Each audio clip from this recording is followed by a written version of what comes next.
Going back to World War II with Call of Duty Vanguard, it was very important to make sure that we had a canvas that was large enough to tell this story that's really about all these different theaters of war and how all these people came together. We're inspired a lot by what cinema does. Early on, we had this idea of, hey, what if we could actually partner with someone in the film industry? And that's how we got to talking to Hoyte van Hoytema.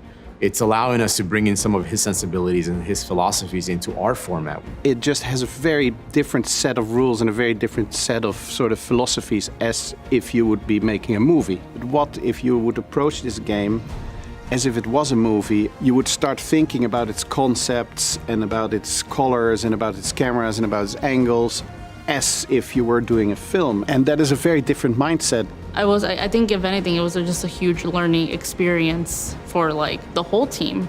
And I think film breaks a lot of walls, and incorporating more film concepts help us break our walls. Growing up in an art background, I think the first thing you try to learn is how to make things look better. You chase this idea of, beauty. And so in my initial conversations with Hoyte, that's one of the first things that he challenged. In working with Hoyte, one of the things he really cared a lot about was creating these honest images. We wanted to create images that didn't have anything that didn't need to be there, that distracted from the purpose of that scene. Don't do everything because you can. It's much more important to keep your restraint and do as little as you need to do in order to help that build up to that moment that you really want to show fireworks. We've worked with Company 3 in the past who've color graded a lot of our games. Going back to Advanced Warfare, they did some amazing stuff. Cinematic sort of reality was something that was stressed. I saw a bunch of briefs and a bunch of images and heard Hoyte and Joe and other people speak with respect to their intentions. And in this particular instance, it came together rather quickly because everybody seemed to be on the same page. I was a huge Call of Duty fan.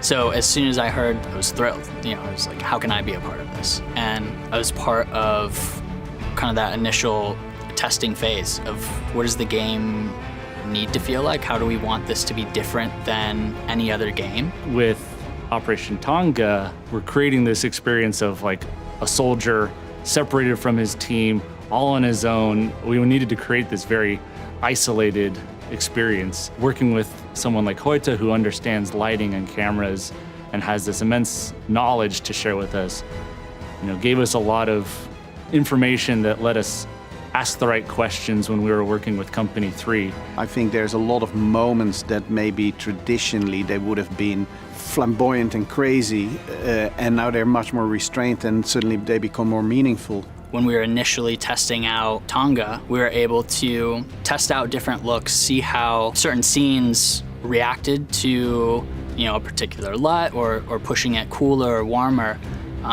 And kind of shaping it up a little bit more. We were able to kind of get a sense of what worked and what doesn't, and how we are going to be able to create that sense of realism. In the game, we can make anything.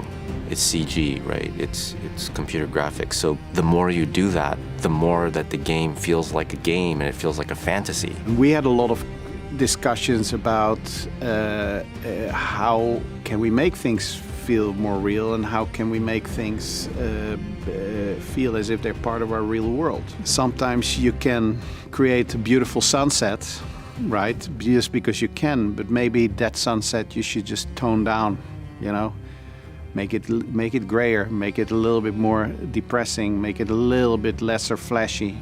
I think having those imperfections and letting things bounce around sometimes, especially if it's a frenetic sort of part of the scene.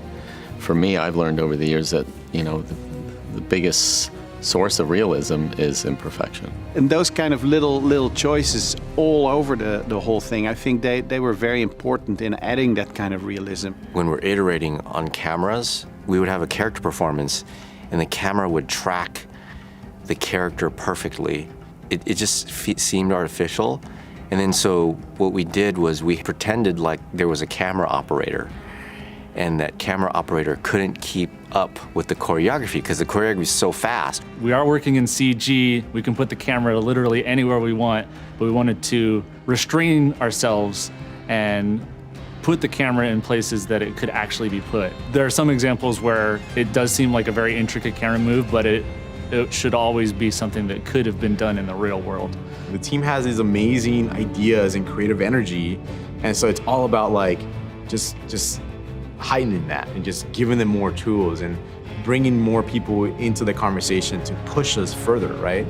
I very seldom encountered a group that was just so genuinely enthusiastic about what they were doing. And there's nothing better than, be invited into a creative process like that. And it's really elevating the art direction, the visual aesthetic, the creative direction, right? There's ideas that kind of flow back and forth in between either Parker at Company 3 or Hoyta, and we're all kind of working, trying to shape this thing. From the very beginning, we wanted to achieve a new feeling and a new player, a new dimension for immersion. So with collaborators that we've been able to bring on board to this project, the partnerships, everything we've learned, and everything we've grown as a studio and as creatives, we're excited about what the players can experience on Call of Duty Vanguard.